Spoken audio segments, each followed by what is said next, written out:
नमस्कार, welcome to Ravi sir English classes. Dear learners, अभी हम स्टार्ट करते हैं प्रोनाउन का नेक्स्ट पार्ट। जैसा कि आपको पता है हमने प्रोनाउन के 2 पार्ट कंप्लीट करा दिए थे। आज ये थर्ड पार्ट है। ओके, तो ये प्रोनाउन का थर्ड पार्ट है। हम जो लास्ट में क्लियर किया था हमने सेकंड पार्ट, उसमें हमने रिफ्लेक्सिव प्रोनाउन के बारे में बताया था। उसी का एक छोटा सा कॉन्सेप्ट यहाँ पर रह गया था, उसको हम आज क्लियर करेंगे। ओके, देखते हैं। The sun has hidden itself behind the clouds. इसका सेकंड दिया है, the man stopped himself before the zebra crossing. और नेक्स्ट दिया है, the man has changed himself a lot since I saw him last year. तो जैसा कि आप देख पा रहे हैं, इसमें हिडन जो वर्ब है उसके साथ इसका ऑब्जेक्ट दिया हुआ है इटसेल्फ, और यहाँ पर जो स्टॉप वर्ब है उसके साथ इसका ऑब्जेक्ट दिया हुआ है हिमसेल्फ, जो कि रिफ्लेक्सिव प्रोनाउन के रूप में, ये भी रिफ्लेक्सिव प्रोनाउन के रूप में। और यहाँ पर जो वर्ब है चेंज, उसके साथ भी इसका ऑब्जेक्ट हिमसेल्फ दिया हुआ है, जो कि रिफ्लेक्सिव प्रोनाउन के रूप में है। लेकिन हमको यहाँ देखना ये है, जो ये वर्ब्स हैं हाइड, स्टॉप और चेंज, हाइड, स्टॉप और चेंज, ये ऐसी वर्ब हैं जो कि हैपनिंग और डूइंग दोनों तरह से यूज की जाती हैं।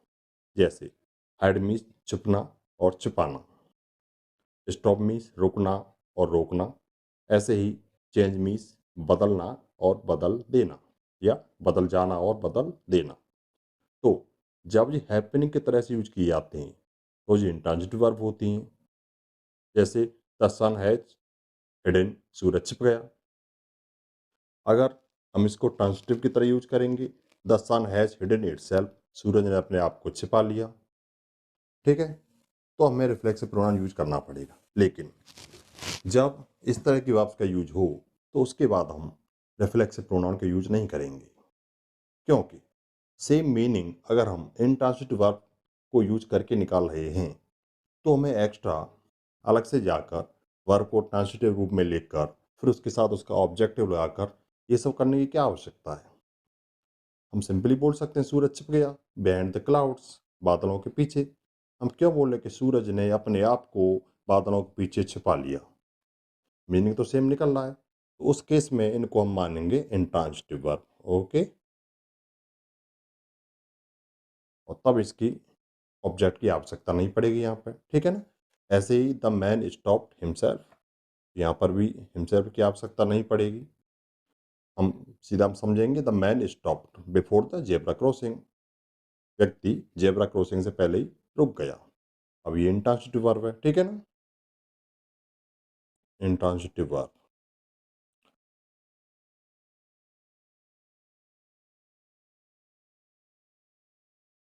और ये भी the man has changed himself a lot since I saw him last year, व्यक्ति ने अपने आप को काफ़ी बदल लिया जब से मैंने उसे लास्ट ईयर देखा। ये नहीं कहेंगे, हम सिंपली बोल देंगे व्यक्ति काफ़ी बदल गया है जब से हमें लास्ट ईयर देखा तब से। ठीक है, तो यहाँ पर भी हम सेल्फ की आवश्यकता नहीं है। तो कुल मिलाकर समझने का मतलब ये है कि वो वर्ब्स जो डूइंग हो और साथ में हैपनिंग भी हो, तो उनके साथ हम रेफ्लेक्सिव प्रोनाउन यूज नहीं करेंगे। ठीक है ना, तब इनको हम ट्रीट करेंगे हैपनिंग वर्ब की तरह।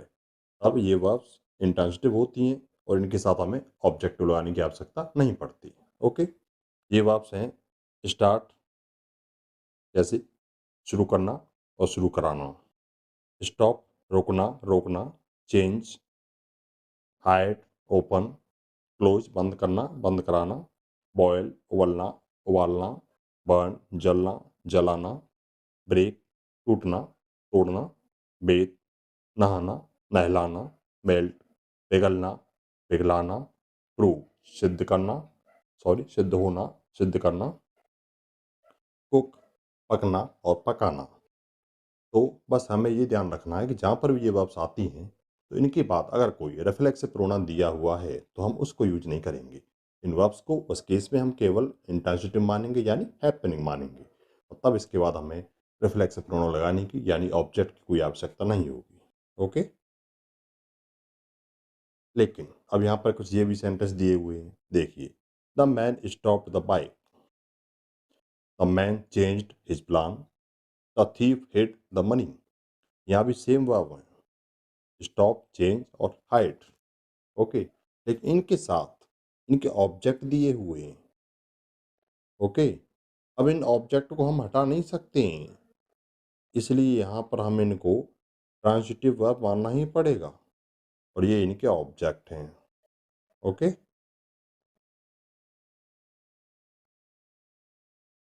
बस ध्यान रखने की बात यह है कि इनके बाद अगर ऑब्जेक्ट दिया हुआ है फिर तो हमें ट्रांजिटिव वर्ब मानना ही पड़ेगा। हम कैसे मान सकते हैं कोई ट्रांजिटिव वर्ब? लेकिन अगर ऑब्जेक्ट नहीं दिया है तो हम ऑब्जेक्ट के रूप में रिफ्लेक्सिव प्रोनाउन का यूज नहीं करेंगे। Okay, got it?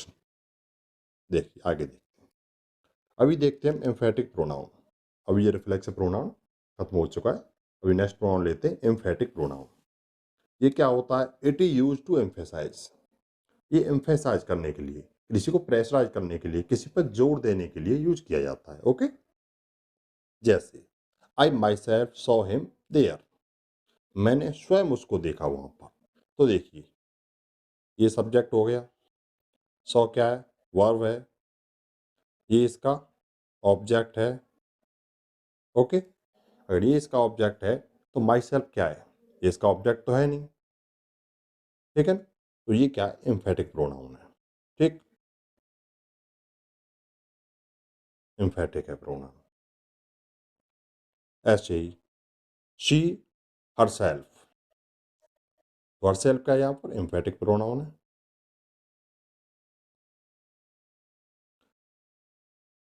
लेकिन यहाँ पर एक और सेंटेंस दिया हुआ है, she says so. She herself says so और शी सेज सो, दोनों का मीनिंग तो लगभग सेम ही है। बस इतना ही है कि इस सेंटेंस में जोड़ दिया गया है, इस पर इसमें जोड़ नहीं दिया गया है। ओके, अगर पैसेट डाला गया है तो सी को एम्फेसाइज किया गया है तो सेल्फ लगा दिया, यहाँ पर नहीं किया गया, सिंपली कहा गया है, कुछ ने ऐसा कहा। ठीक है, तो ये भी ठीक है, सेंटेंस दोनों ही करेक्ट है, लेकिन यहाँ पर इसको थोड़ा जोड़ डाल के कहा गया है और यहाँ पर सिंपल मैनर में कहा गया है। ओके, नेक्स्ट देखते हैं, I will do it my self. यहाँ देखिए, डू ये वर्ब है और इट इसका ऑब्जेक्ट है। ओके, अगर वर्ब के साथ उसका ऑब्जेक्ट दिया हुआ है तो माई सेल्फ क्या कर रहा है यहाँ पे? बताइए, माई सेल्फ तो इसका ऑब्जेक्ट है नहीं, तो कुल मिलाकर ये रेफ्लेक्सिव प्रोनाउन नहीं है, ये एम्फेटिक प्रोनाउन है। ठीक है, कुछ केसेस में इस तरह का दिया जाता है, लेकिन जनरली ये इसके पास में ही आता है, जैसे यहाँ पर लिखा हुआ है, इसका मतलब यही है, I myself will do it. कुछ केसेस में इस तरह से लिखा जाता है, वैसे भी क्लियर है, डू के बाद ऑब्जेक्ट दिया हुआ है, माई सेल्फ यहाँ पर इसका ऑब्जेक्ट हो नहीं सकता है। ठीक है, मैं अपने आप को करूँगा, ये कुछ मतलब नहीं है इस बात का। ओके, तो ये क्या है? एम्फेटिक प्रोनाउन है, इसको यहाँ लिख लो तो यहाँ लिख लो, दोनों का मतलब एक ही है। नेक्स्ट देखते हैं, I will go my self. अब यहाँ पर देखिए, गो क्या है? एक इंट्रांसिटिव वर्ब है। ओके, तो इसका जो ऑब्जेक्ट तो है नहीं, तो क्या है फिर ये एम्फेटिक प्रोनाउन। ठीक है, ये एम्फेटिक प्रोनाउन है और इसको इसके साथ भी यूज इस तरह से किया जा सकता है। नेक्स्ट देखिए, he wrote himself the letter. अब देखिए, ये इसका वर्ब है और ये इसका ऑब्जेक्ट है, लेकिन अब हिमसेल्फ क्या है? अगर इसको हम इसका ऑब्जेक्ट माने तो ऐसा पॉसिबल नहीं है कि कोई व्यक्ति खुद को लेटर नहीं लिखता है। ठीक है, इसलिए इसको हमें रेफ्लेक्सिव प्रोनाउन के रूप में यूज न करके एम्फेटिक प्रोनाउन के रूप में इसके साथ में यहाँ यूज करना पड़ेगा। Okay, he himself wrote the letter. Next देखिए, I myself have accustomed to the new way of life. अच्छा, इसमें थोड़ा ट्राई कीजिए आप कि क्या मिस्टेक हो सकती है।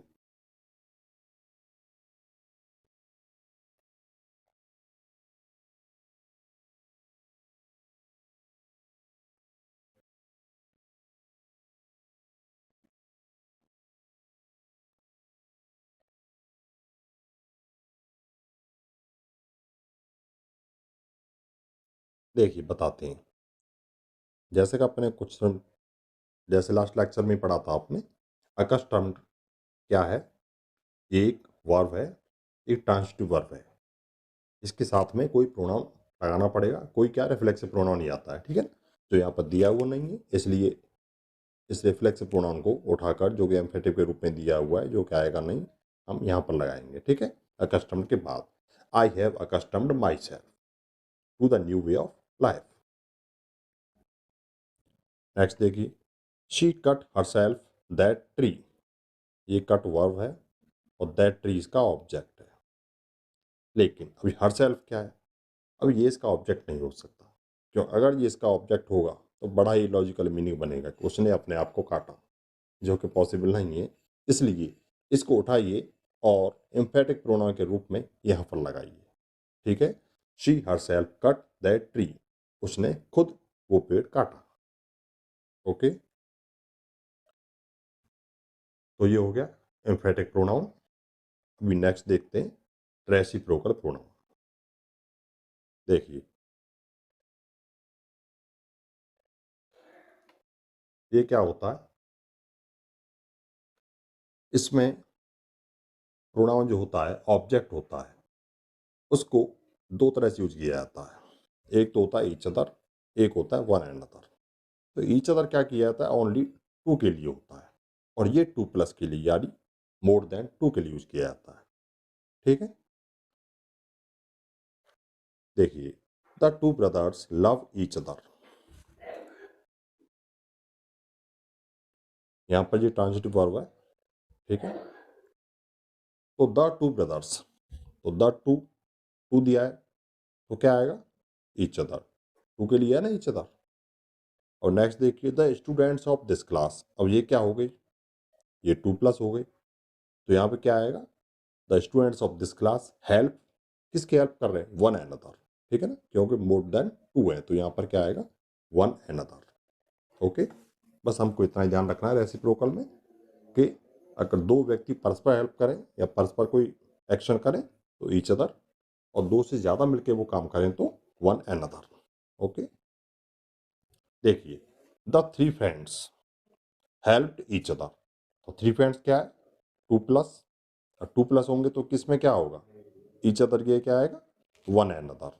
ओके, वन एंड अदर, ठीक।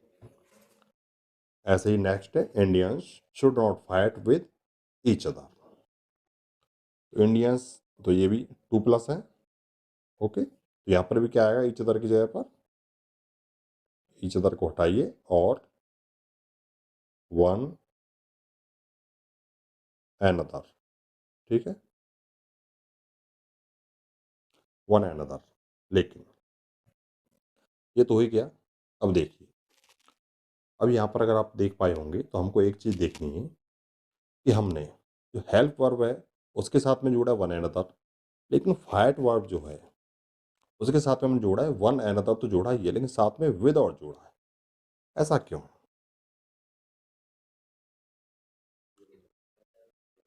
भैया वन एंड अदर जोड़ा और ये भी वन एंड अदर जोड़ा है, तो ये विद के साथ क्यों जोड़ा? अकेला क्यों क्यों नहीं जोड़ा? अगर आपके माइंड में ये क्वेश्चन आया हो तो इसका आंसर दे देते हैं, ठीक है। अगर आपको पता है तो अच्छी बात है। देखिए, एक्चुअली फाइट क्या है? ये एक इंट्रांजिटिव वर्ब है, ओके। और इंट्रांजिटिव वर्ब अपने साथ अपना ऑब्जेक्ट नहीं लेती है, ठीक है। इसलिए इसके बाद आने वाले ऑब्जेक्ट को रिलेट करने के लिए कोई प्रीपोजिशन चाहिए होता है, जैसे कि विद, ठीक। लेकिन हेल्प क्या है? ये ट्रांजिटिव वर्ब है, और ट्रांजिटिव वर्ब के तुरंत बाद उसका ऑब्जेक्ट आता है, जो कि क्या है? वन एंड अदर, ठीक है। तो ये आपको पता ही कि वन एंड अदर और ईच अदर यहाँ पे क्या ऑब्जेक्ट का काम करते हैं, प्रोनाउन तो होते ही नहीं। अगर ट्रांजिटिव वर्ब के तुरंत बाद आते हैं तो कोई प्रॉब्लम ही नहीं है। अगर इंट्रांजिटिव वर्ब के बाद आते हैं तो कोई ना कोई प्रीपोजिशन यूज करना पड़ेगा, ठीक। नेक्स्ट देखते हैं, Kavita and Savita looked at one and other each other. बताइए क्या आएगा दोनों में से? खैर, इसमें क्या टाइम लगाना, आपको ये तो पता ही है कि टू हैं, तो टू के लिए क्या आता है? Each other. अच्छा, नेक्स्ट और देखिए, Kavita and Savita looked at dash in the mirror. Kavita and Savita ने देखा, किसको देखा? इन द मिरर, जिसको भी देखा वो मिरर में देखा। अब यहाँ पर जो एक्स्ट्रा है वो क्या है? इन द मिरर। ये रेफरेंस डालने वाला है। तो बताइए इसके ऑप्शंस हैं each other, one another, themselves और ourselves.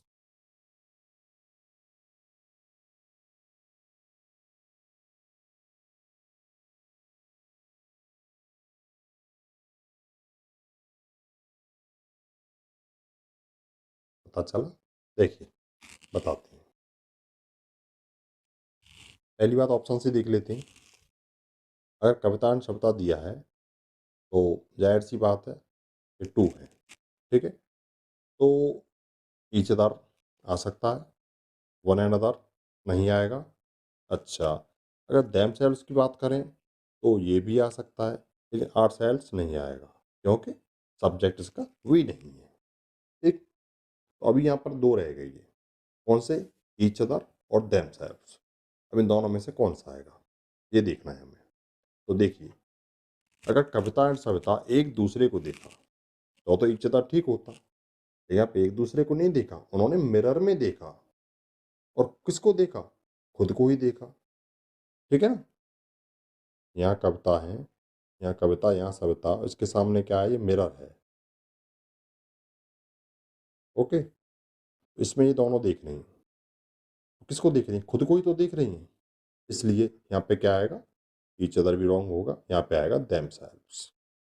Okay, I hope you have understood.